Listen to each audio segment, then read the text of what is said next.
Assalamualaikum warahmatullahi wabarakatuh. Kami dari kelompok 2 akan mempresentasikan perkembangan sistem informasi dan teknologi informasi dalam bisnis.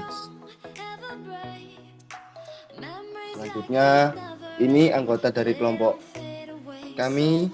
Yang pertama-tama itu adalah saya sendiri, Panodil Ditya Teguh Hermanto, dengan NIM 21390 10.006. Selanjutnya, perkenalkan, nama saya Muhammad Akbar Ranto, Prodi D3 Sistem Informasi dengan NIM 21390100003. Selanjutnya, perkenalkan, nama saya Fitira Rasana Gatot Kaca, saya Prodi D3 Sistem Informasi, NIM saya 21390100002.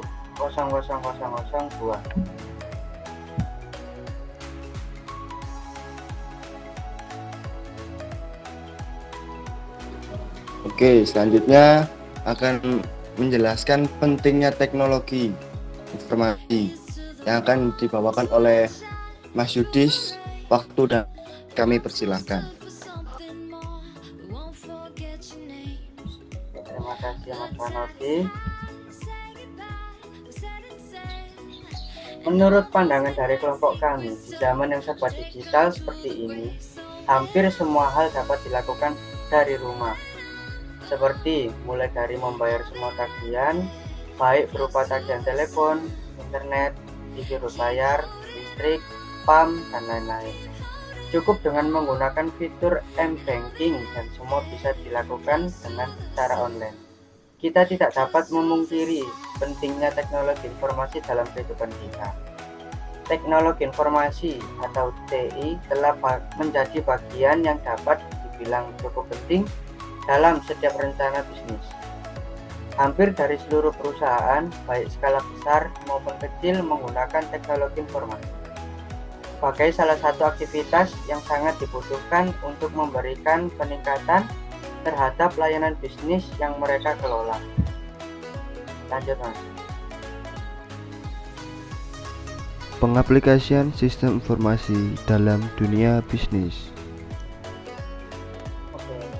Pengaplikasian sistem informasi dalam dunia bisnis.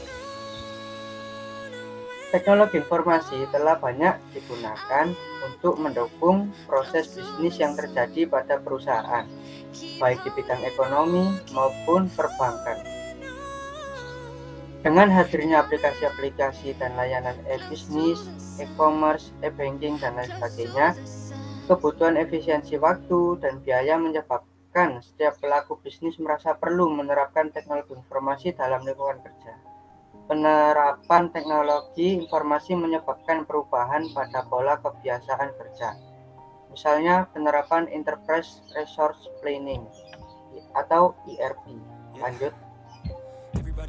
E-commerce. Kali ini saya akan menjelaskan e-commerce. E-commerce merupakan pemanfaatan jaringan internet untuk proses jual beli, penggantian produk, dan pelayanan. Dengan kata lain, e-commerce merupakan transaksi bisnis yang meliputi transfer maupun serah terima kepemilikan hak atas suatu barang atau jasa dengan menggunakan internet. Lanjut. E-bisnis. Yang kedua, e-bisnis. E-bisnis merupakan semua transaksi yang terjadi di dalam bisnis online. Transaksi tersebut meliputi penjualan langsung ke konsumen, transaksi dengan produsen dan pemasok, interaksi yang dilakukan dengan mitra bisnis. Dengan kata lain, e-bisnis merupakan aktivitas dalam menjalin relasi dengan konsumen dan pertukaran data dalam suatu perusahaan dengan memanfaatkan jaringan internet. Lanjut. E-banking. Dan yang terakhir, e-banking. E-banking yang juga dikenal dengan istilah internet banking ini adalah kegiatan yang melakukan transaksi, pembayaran, dan transaksi lainnya melalui internet dengan website milik bank yang dilengkapi sistem keamanan Dari waktu ke waktu, makin banyak bank yang menyediakan layanan atau jasa internet bisnis.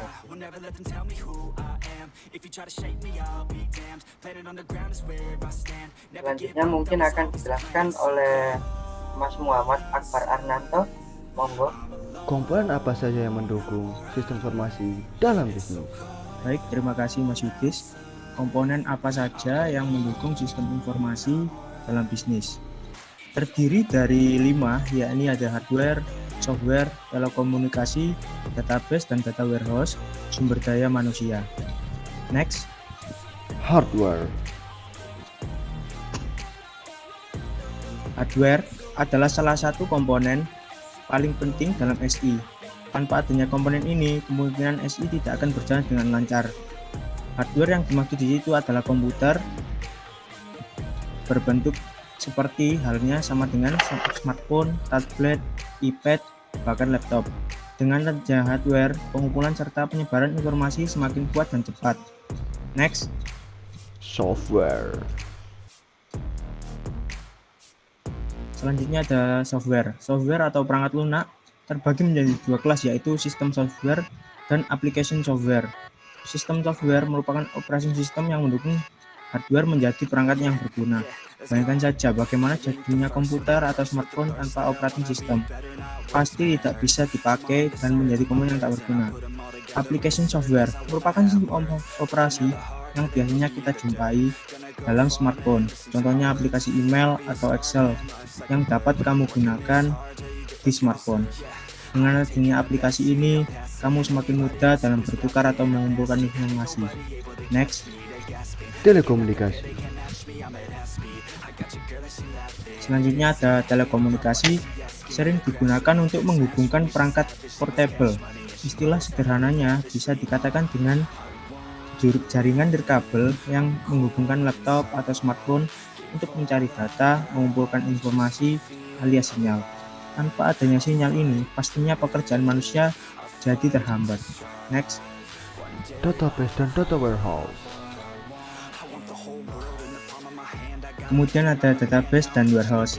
Semua informasi yang kita kumpulkan akan disimpan dalam database. Contohnya, kamu mengumpulkan foto-foto dalam satu folder agar lebih terorganisir. Contoh lainnya, seorang penjual pakaian membuat katalog agar informasinya mudah dibaca oleh para pelanggannya. Nah, tempat dikumpulkannya berbagai informasi tersebut dapat dikatakan database. Sementara itu, data warehouse adalah sebuah tempat yang berisi kumpulan informasi yang tak terorganisir dan sewaktu-waktu dapat dibuka kembali. Contohnya adalah kumpulan data dari pelanggan yang telah melakukan pembelian menggunakan kartu kredit, alamat pelanggan, email, dan lain-lain. Next. Sumber daya manusia. Nah, yang terakhir adalah sumber daya manusia. Sumber daya manusia juga menjadi komponen dalam sebuah sistem informasi. Namun, tidak semua orang dapat menjadi komponen dalam SI. Hanya orang-orang yang memenuhi kualifikasi bisa mengembangkan sistem informasi secara terus-menerus. Contohnya adalah business analyst, system analyst, dan designer, database administration, programmer, computer security specialist, dan computer operation. Next. Kesimpulan. Kesimpulan dari PPT ini adalah hingga saat ini masih ada sejumlah pelaku bisnis yang belum dapat mengoptimalkan sistem informasi. Alasannya bisa karena merasa bisa mengolah data secara manual, enggan mempelajarinya. Terima kasih. Next.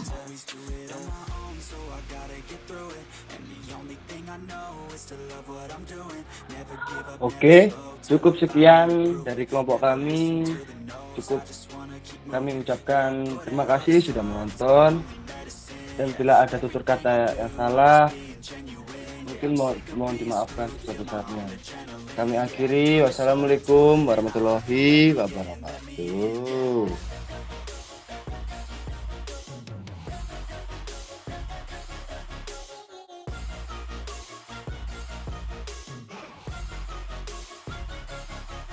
Grateful, oh yeah, able, oh yeah, I'm stable.